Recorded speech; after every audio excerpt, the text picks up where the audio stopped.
7 থেকে 8 বছরের পুরনো বাগান বিলাস গাছ। এটা আমাদের বাসার সবচেয়ে পুরনো বাগান বিলাস। আর শুরুতে এটার কোনো ধরনের কাটিং করা হয়নি, এটা নিজেই বড় হতে থাকে।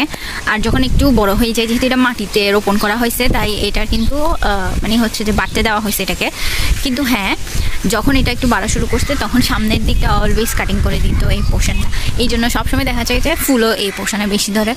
এটার কিন্তু প্রস্থ অনেক বড়, এটা এখানে শেষ হয়ে যায় না। এই গাছের যে ফুলগুলো দেখা যাচ্ছে এগুলাও বাগান বিলাস, সেগুলাও বাগান বিলাস। এটা এখান থেকে শুরু হয়ে এটা শেষ হচ্ছে যে এইখানে শেষ।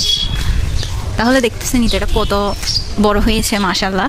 আর এটার একটা সুন্দর ব্যাপার হলো যে এটা কিন্তু পিছন সাইডে অনেক কম ফুল ধরে, কিন্তু সামনের দিকটা, ভেতরের দিকটা বেশি ফুল ধরে। কারণ সামনের দিকে অনেক কাটাকাটি করা হয়, এটাকে কাটিং করা হয়, যেহেতু একটু গোল শেপ দেওয়ার ট্রাই করে সবসময়, এই জন্য ফুল বেশি আসে সামনের দিকে আর পিছনের দিকে তুলনামূলক কম আসে। তো আমিও বুঝতে পারছি যে বাগান বিলাসের সাথে যত কাটিং করা হবে তত বেশি ফুল ধরবে। কিন্তু আপনি যদি চান যে বাগান বিলাসটাকে অনেক বড় করতে চান আপনি, তাহলে ওই ক্ষেত্রে আপনি একটা কাজ করতে পারেন যে শুরুতে ওকে বাড়তে দিবেন।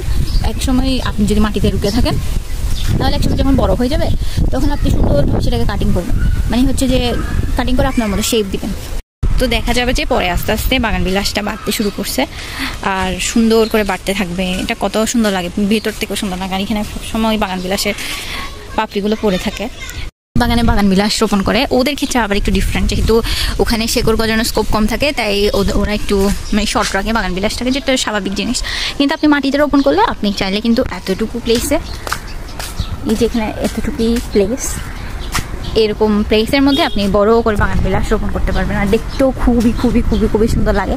এটা বলা যায় one of the most eye catching গাছ আমাদের বাসা। আর আমার যতটুকু মনে হয় বাগান বিলাস যখন অনেক বড় হয়ে যায়, কয়েক বছর হয়ে যায়, তখন এদের এত বেশি পরিচর্যা করতে হয় না। কিন্তু হ্যাঁ, আপনার থেকে একটু কেয়ারফুল থাকতে হবে শুরুতে যখন আপনি রোপণ করবেন ওই টাইমে। কিন্তু তারপরে দেখেন এটা শাখা পোশাখা গজাতেই থাকবে। একটু এমন জায়গায় রোপণ করবেন যেখানে মোটামুটি আলো থাকে আর হচ্ছে যে ভালো পুষ্টি পাবে গাছগুলো থেকে, ময়েশ্চার যেখানের মধ্যে থাকে সবসময়। সো এভাবে করে যদি রুকেন তাহলে ভালোই হবে। আর এটা তো আমাদের মানে বাসার সবচেয়ে সুন্দর একটা অ্যাসপেক্ট এই বাগান বিলাসটা। তো দেখতেই পাচ্ছেন কতটুকু এটা। সো এটাই আর কি। আপনাদের থেকে কেমন লাগছে ভিডিওটা আমাকে জানাবেন। আর একটা কথা হচ্ছে যে কোনো কোয়েশ্চেন থাকলে করতে পারেন, নিজের সেলফ এক্সপিরিয়েন্স থেকে আপনাদেরকে আনসার দেওয়ার ট্রাই করুন।